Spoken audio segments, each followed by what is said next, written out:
It really shocked me how much control the eating disorder actually has. Even when you're in good recovery, it's like it's always there, just, watching and waiting for a time of stress in your life, and then it just suddenly emerges.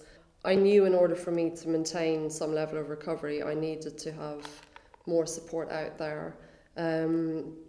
So I looked on various, websites and NHS websites, and I just found there was just absolutely no support for people with eating disorder.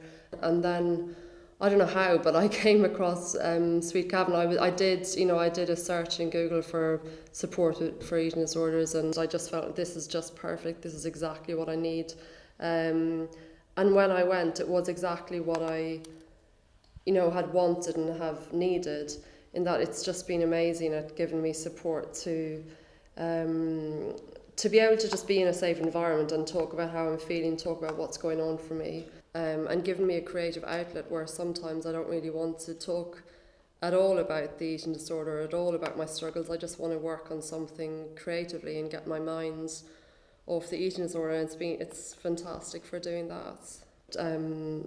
We also have our lunches and snacks together, so that's been really good.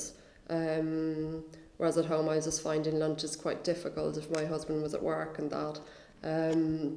So having somewhere where we'd eat as a group, but we'd also then do our jewellery, so it wasn't the prime focus, which is so unlike what it is in treatment centres. I mean, there's so few support centres for people with eating disorder, and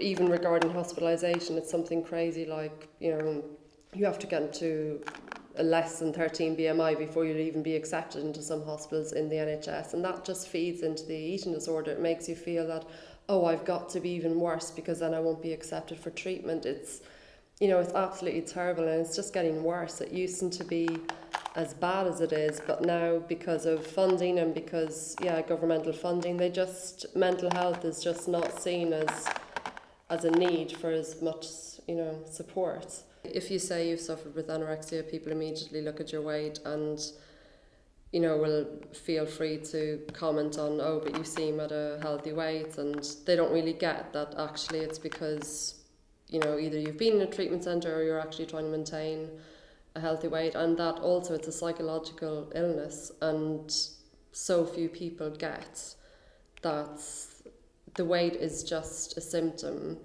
It's it's like an addiction. You if someone's not drinking doesn't mean they don't have a problem.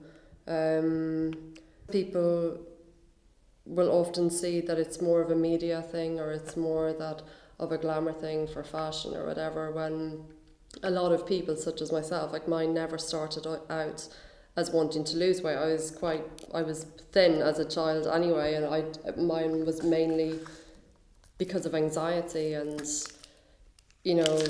childhood trauma, and that nothing to do with wanting to lose weight to go on a diet. What's so nice about doing the jewellery making is that not only are you creating something, but you're also going through similar kind of struggles that you do with the eating disorder, in the sense of the sense of failure. Sometimes you'll be in the middle of making a necklace and everything will just fall from one tiny bead, and then you have to start again, and that's what happens in recovery. You have to just get up and start again, even if you've had a difficult patch. It's just glass here and jade beads here. They've just got silver bead caps, and then a bead crimp cover here. So I'll try this on now.